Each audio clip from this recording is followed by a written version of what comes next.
Hey there, welcome to YouTube. If you are into poetry, if you are into literature, if you are into cultural history, then you've come to the right place. Cardboard Box Productions makes podcasts about all those things, so be sure to click the subscribe button and turn on the notification bell so that you never miss a new episode. Obviously, we mostly make podcasts, so you can also go to anywhere you get your podcasts, if it's a place other than YouTube, like Apple Podcasts, Spotify, Stitcher, SoundCloud, and you can subscribe to our podcast feeds there. All right, I hope you enjoy this episode.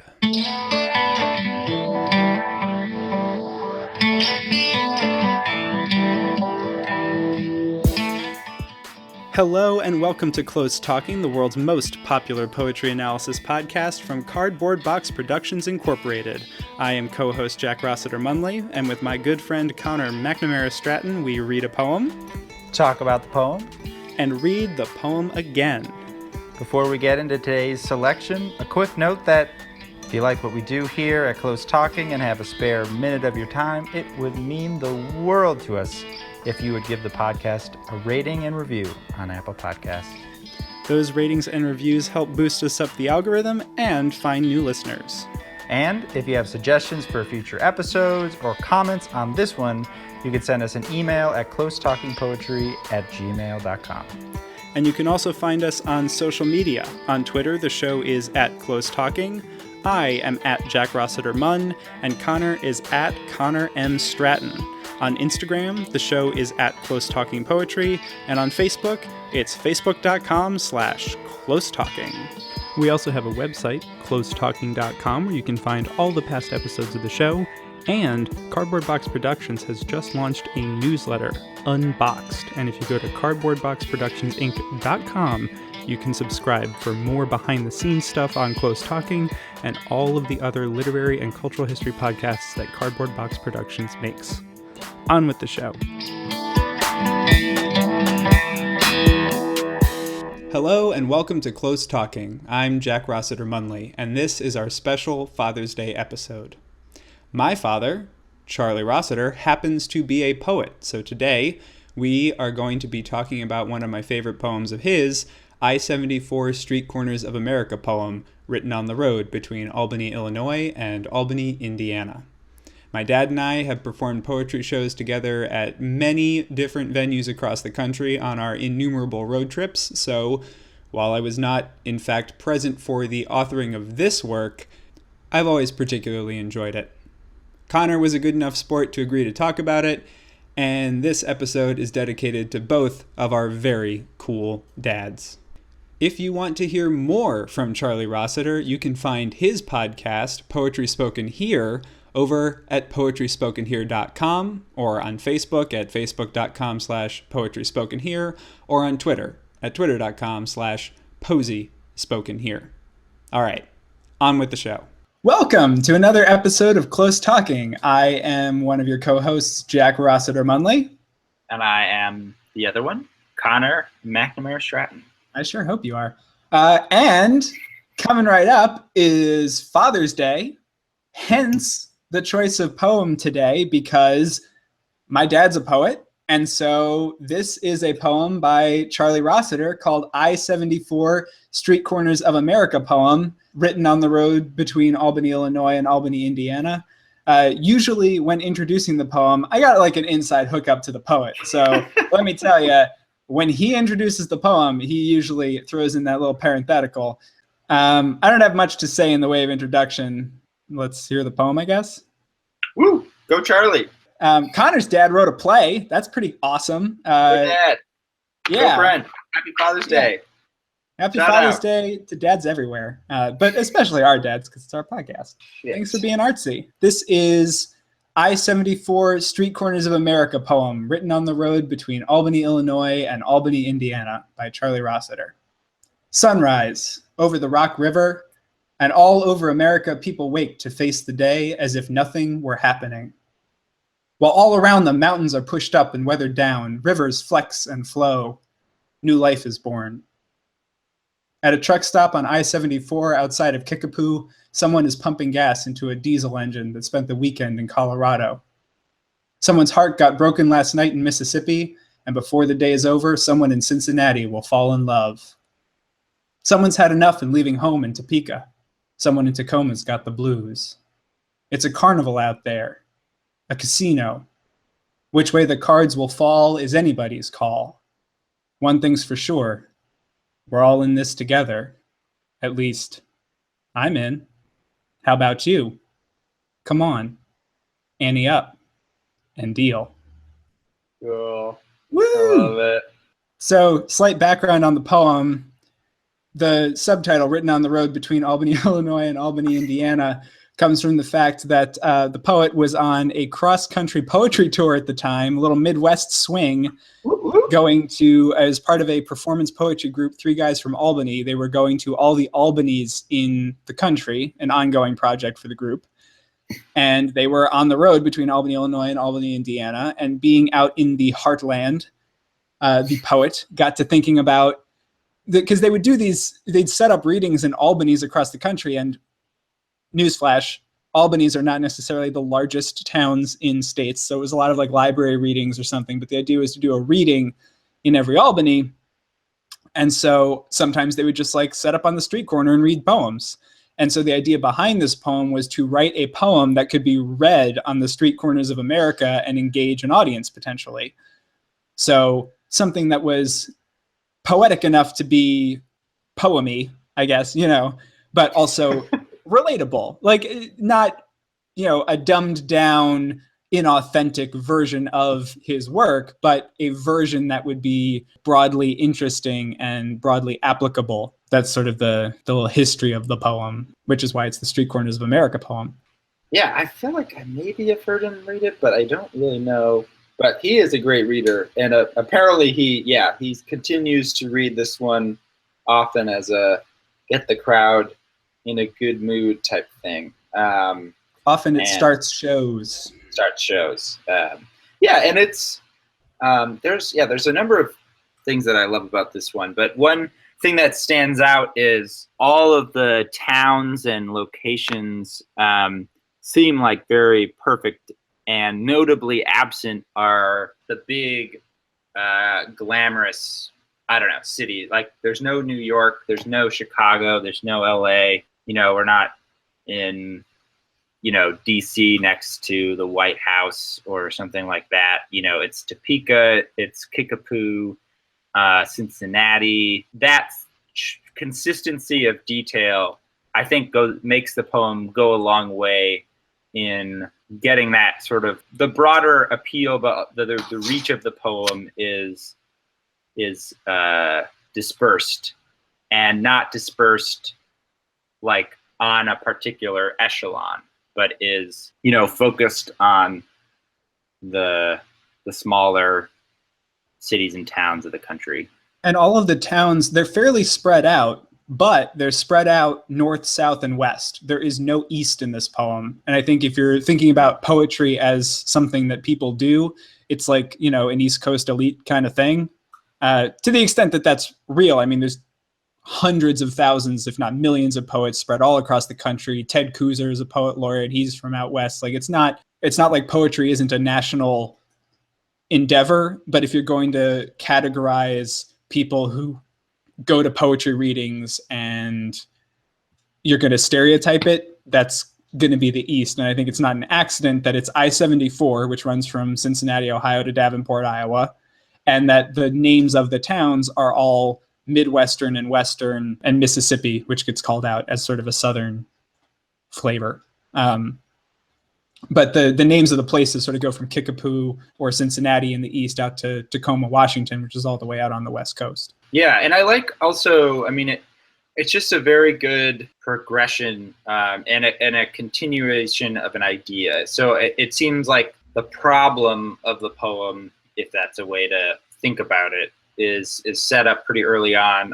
All over America, people wake to face the day as if nothing were happening, while all around them mountains are pushed up, etc. And so there's everything is happening. There's a lot of, and the poem continues to sort of describe, not just the mountains, which has that grandeur of action. But then towards the end, we have that problem of facing the day as if nothing were happening.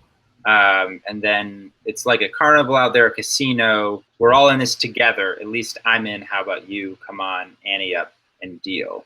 And so that conclusion of the poem is sort of like a call to action. And I like that it starts with "we're all in this together," which is the kind of a very familiar phrase, and then actually the speaker's like, "Well, I'm in. I actually don't know if you're in," and that I think connects to the problem. Maybe that people are waking up to face the day as if nothing's going on, which isn't like a call out, and we're just gonna play cards. Right. Well, I think that's so interesting that you pulled out those two parts, because when I was looking at this poem, it sort of has three sections to me. There's the first section, which goes from the first line to the line, "New life is born." And that's like this cosmic section that sets up the major issue and also draws your attention to these like tectonic forces at work. Like the mountains don't just exist, they're getting pushed up and they're being weathered down, and all these natural forces are swirling around the world all the time. And then it gets into this specific section where you get all the call outs to individual events and locations. And then after someone in Tacoma's got the blues, you have the third section, which goes from that point to the end of the poem, that begins with the carnival and the casino, which are these sort of human level manifestations of the swirling cosmic mountains and rivers and snowstorms and hurricanes. This is sort of a worldly embodiment of those. If you think about what a carnival looks like, if you think about the inside of a casino with lights flashing on the slot machines and all the dinging noises and people rushing around and calling out, it's a very earthy way of describing the same kind of thing. And then it goes into the cosmic level resolution of the initial question, which is, I'm ready to acknowledge all of this stuff that's going on is like really crazy and cool and important. Are you in? Yeah, and I like that. Yeah, it's definitely key to break that up into those three sections, because that's definitely how it's working. It's interesting too, like listening to you read it, but then when you read it on the page, which I guess maybe you don't do as much, but it's not punctuated exactly, and so there's the part when the first section moves to the second section, "Rivers flex and flow, new life is born," and then "at a truck stop on I-74. I was interested in how without the hearing, there's an ambiguity of on the one hand, new life is born, period, and then new section, "at a truck stop, someone's pumping gas." But also it could be read, "Rivers flex and flow, new life is born at a truck stop." And so there's that bridge that I do think that he does, I think, intentionally. And especially the second section feels like it's still a repetition of the cosmic things. Like there's a claim, I feel like, that he's making, that someone pumping diesel and someone who's had enough and leaving home, or who's falling in love, are the big happenings, like mountains being weathered. And so that is a kind of I don't know, that's a really nice move that I think is, poets have a great opportunity to do, which is take the quotidian and the everyday and elevate it to or not even elevate it to big heights, but recognize that it is an elevated thing already and bearing witness to that. Right. And in your life, what makes a bigger difference? The fact that you just drove from Colorado to Kickapoo and have to refill your truck, or that like the Himalayas are doing their thing? Right. I mean, I really like that. And I like that there's the bleed between the two sections. As you noted, the way it's written, it could very well be that new life is being born at that truck stop. And in some ways it is, because you're literally giving your truck fuel. It's not going to run without fuel. you're giving it new life by refueling it. This guy is bringing his, giant diesel guzzling truck back to life. Like, that's incredible. Wow, how crazy that humans figured that out. What? But it also speaks to this, the strong sense of liminality in the poem, because almost everything happens in these liminal spaces, even the specific part of it. You're introduced to it through a highway. The poem title is The Highway, but then you're introduced to it through a gas station. I can only imagine a gas station that accommodates a truck that's getting diesel fuel is going to be near a highway. And these highways, they're liminal spaces, they're in between, and they're connective spaces. They bring one part of the country into contact with another. And I think the two big themes going on in this poem are about connectivity and liminality. Even mountains are pushed up and weathered down. That only happens at fault lines in the tectonic plates of the earth, the space between one plate and another. And the fascination of this poem is that sort of overlapping space, I think, in some ways between what we do value and what we don't value, what we do recognize as important and don't recognize as important. Yeah, that's a really good point. And that I also think that idea of the liminal and the connective comes through in the line breaks of the poem, like especially in the second section. There's and this I think has the effect of bringing all of these cities and locations together. I think the best example is, so we have the line, someone's heart got broken last night, line break. And then in Mississippi and before, line break, the day is over, someone in Cincinnati, line break, will fall in love. And so I really like how in Mississippi is on the same line as and before, which is the beginning of the part that's actually happening in Cincinnati. And the fact that someone's heart got broken last night stands alone, even though that specific heart is in Mississippi. And this happens again in the Topeka, Tacoma. Someone's had enough and leaving home. Again, that momentous thing has its own space. And then the line break happens, and then it's in Topeka. And then someone in Tacoma's got the blues, and got the blues has its own line.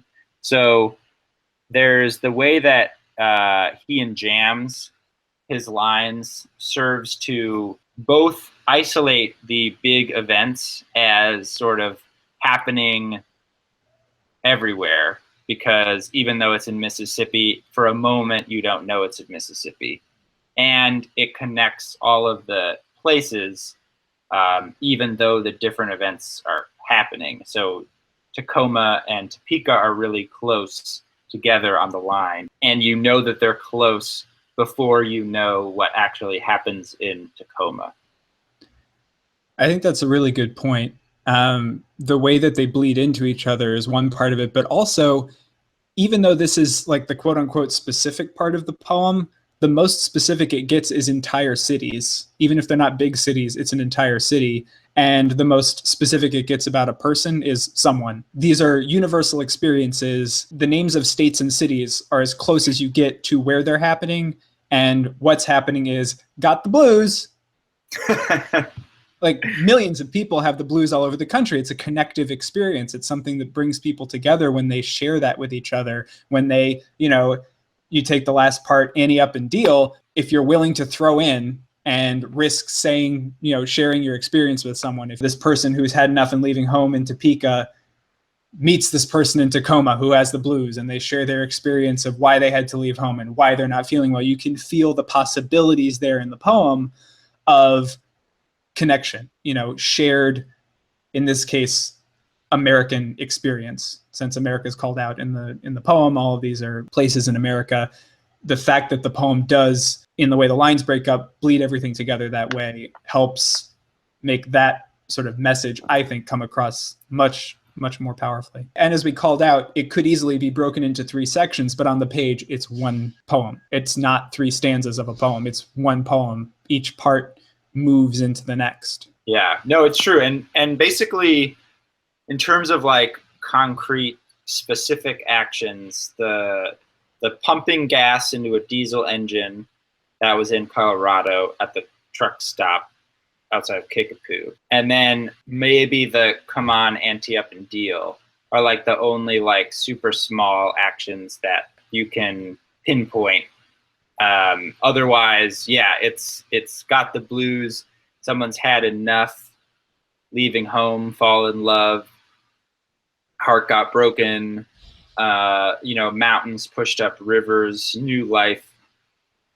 These are large, almost like the closest to abstract without sort of being super abstract. But at the same time, evoking a specific feeling. If you say got the blues, you know exactly what that means. If you say had their heart broken, you know exactly what that is. If you say had enough and leaving home, anyone can fill in something more specific and probably will automatically do that without thinking. Had enough and leaving home for somebody who's had to get divorced is going to immediately resonate that way. Had enough and leaving home because your parents were overbearing in some way or didn't treat you well and you had to just get out of there. That immediately brings that up for you. I think it's a really well-crafted couple of universal experiences because they are universal, but specific enough that the reader immediately writes themselves into it.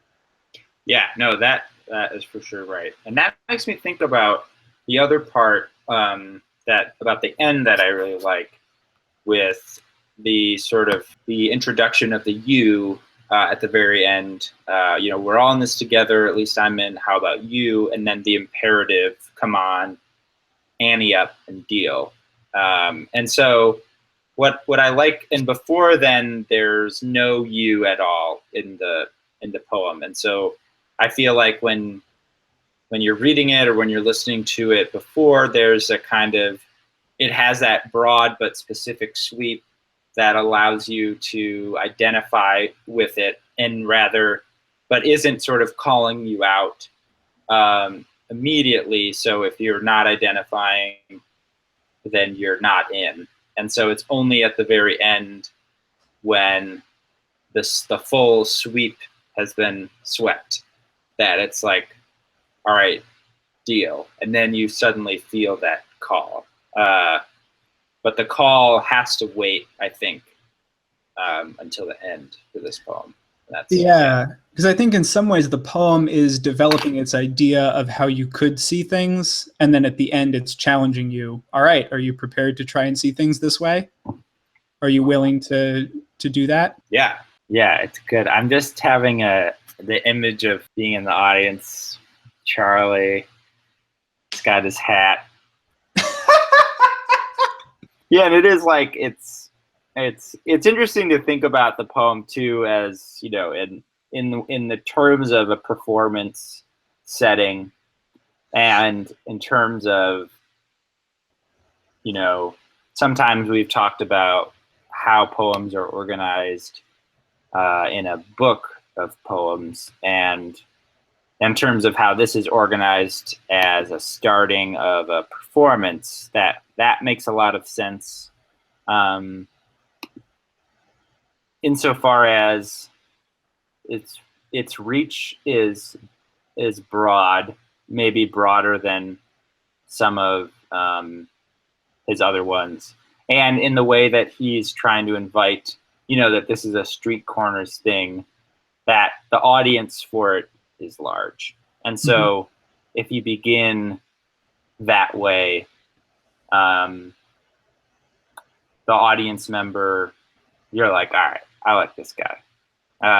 And then when he maybe goes on to his other poems that, might be not inaccessible or not like exclusive, but just dealing with not explicitly the street corner and the people of America at large, but just maybe just the truck stop or something that happened between a you and a me. You feel familiar with the guy, and so you're more like ready to participate. in those poems. So that makes a lot of sense. It's nice. Also, the tone is nice. Like, it's a challenge or it's a call to action, but it's, it's informal. It's come on. It's like ante up. It's inviting also, and there's a deliberate casualness to the tone. I think to the voice that's appealing. Yeah, I think it's great to call that out because it is a poem written by a performance poet on tour with his performance poetry group with an eye to how it would be performed and received by an audience. And so I think that is an important component of it. And I do know, because I've been to other readings, that one of the other poems he likes to start with that I think is less explicitly inclusive, is less explicitly open, is a poem called Snake Black Solo that has more a message of like, art's really cool. And so it starts off with reading Snake Black Solo, listening to Haydn as though Quincy Troop and Franz Joseph Haydn spoke the same language. And then it goes on, spoke the same language. E.E. Cummings knows something Picasso knows about what's lurking beneath the surface, that when you dig your way to the bottom, you're in deep. And so it has a similar kind of structure to this, actually, in a way, in that it's talking about connection and it's trying to get there. And at the end, there is a you who wasn't there before, who's suddenly injected, and it's him talking to the audience saying, this is something that I care about and think is really interesting, and I think you should too. Will you go there with me? It's a very similar kind of construction of an invitation in that way, but it's different, because that one's specifically about, hey, I'm into a lot of artsy stuff. What do you think about that? Here's a bunch of names of artsy people. Do you know them? Maybe not. You probably should if you don't. And if you don't, maybe you don't get this poem as well. And that's okay with me because that's where we're going together over the course of this reading. Whereas this poem is like, hey, heard about these cities in the country we all live in? Probably. They sound familiar even if you don't know exactly where they are. We're all Americans, right? It's like a much more broad brush of inclusion. And I think it is a very effective poem as the opening to a reading, or even as the opening to a book. I think it would be pretty effective. But particularly as an energetic poem with a positive message that has really big universal themes that are still specific enough for someone to write themselves into, I think it really does work as that opening to a reading. Yeah, for sure. That's interesting. I didn't realize there was an alternate opener. There are so many. That's great. And it's a good, it's like we're going to be dealing. The deal is the rest of the poems in that sense too. That's good. The last thing that I wanted to call out that I had thought of is that the move into that third section with this particular call outs of the carnival and the casino, and the themes that are in this poem, which is essentially sort of looking at everyday life as something really important and almost sacred on the level of the planet rearranging itself. I was thinking about Mircea Eliade, the religious scholar whose book is about the sacred and the profane. And he talks about how you build sacred and profane spaces, and that what's really important is the threshold, because when you're outside of the sacred space, you're in the profane world, you step through the threshold, and then you are in the sacred space of the church. He draws a similar connection to when you're outside of your home and when you're inside of your home. And the call out to a carnival, I think, is really cool, because what Carnival does is it breaks down all of the delineations in normal society between what is private, personal, and sacred, and what is public and, loosely speaking, profane. So you parade around the streets. Normally the streets are used for cars, or they are a place that is more dangerous than the inside of your house. But in the time of Carnival, the streets are used as a place of celebration, theoretically, of universal inclusion and safety. Everybody walks in the streets as opposed to cars using them. The normal social order is flipped. Everyone who's out to celebrate Carnival is suddenly in this liminal space of celebration, as opposed to being a lawyer and a doctor and a janitor. They are all celebrants in that experience. It's sort of a similar, you could use the contemporary example of like a concert. You may have cheap seats, you may have expensive seats, but all the people you're around are in the space of the concert, fans of the artist that you've gone to see, more so than they are whatever their other separate outside hierarchical identities are theoretically in that space. And I think calling out that it's a carnival out there, a casino, similarly, a casino, there's like this instant turn that can happen if you win, that suddenly you're wealthy or suddenly you lose all your money. It's this fluid in between space with this celebratory type of atmosphere. And I think using those two examples at the beginning is really evocative in the space of the poem, which is about linking these lofty and often thought of as less lofty events. Yeah, that makes a lot of sense. The last little thing that I have is just, this is a very free verse type thing. The rhythm of the poem is very strong, but there's not like rhyme patterns or anything. But the end signals the end with some pretty sort of tight, close rhymes. Which way the cards will fall is anybody's call. One thing's for sure. This is like a half rhyme, but we're all in this together with the ers. And I feel like those two close sounds sort of get us ready for the end, kind of. Yeah. Definitely. And you do get a couple of sort of alliterative bits. You get the Rock River, Topeka and Tacoma, and Carnival and Casino. And that's part of why I was thinking about Carnival and Casino, is because they do come as one of those pairs. But yeah, I agree. You also get Mississippi and Cincinnati, sort of, which are not necessarily rhyming, but are similarly constructed words in terms of sound and letter repetition. Yeah. No, there's lots of close sounds all the time. I mean, the alliteration is common, flex and flow. Mm-hmm. And let's see. Yeah. The repetition of someone, has the sonic repetition too. It's tight sonic, but it doesn't, it comes off like some sounds, I think, try to avoid drawing attention to themselves so that they just make whatever you're saying sound like more convincing. You're like, oh, for sure that's right. I don't really know why, but if you look at it, it's because of the sounds and the rhythm. And I feel like that's how most of the poem is working. And then when those end rhymes come in, those, I think, draw a little more explicit attention to themselves. And that shift from sort of implicit or underground sounds to the sort of above ground sounds is a helpful way get the person ready to end the poem. I was thinking about, there's this thing that my therapist does when we're about ready. There's like 5 minutes left. Like, she'll change her posture, so like she'll sit back, or she'll sit forward, depending on which one she was doing. And she won't say we're almost out of time usually, but that posture shift is enough to get me like ready to leave the space and conclude the space, which I think a poem needs to do as well, in terms of, or if it's not going to do that, then that's like part of the point, is like a sharp jab. But this is a closure poem in that way. Definitely. You ready to hear it again? Woo! I-74, Streetcorners of America poem, written on the road between Albany, Illinois and Albany, Indiana.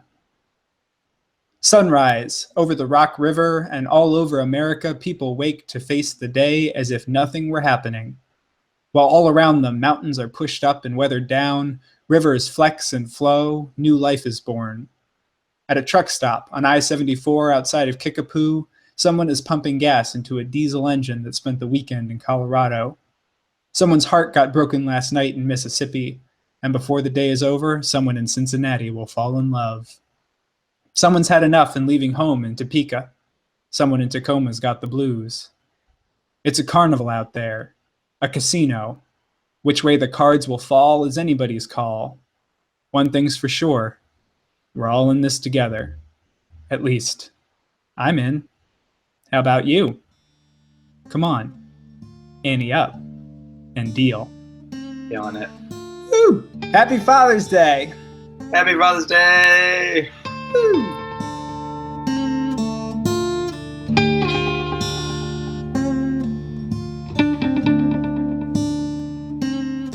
This is co-host Jack Rossiter Munley. Thank you so much for listening. If you enjoyed this episode, head on over to Apple Podcasts, leave a review. 5 stars maybe?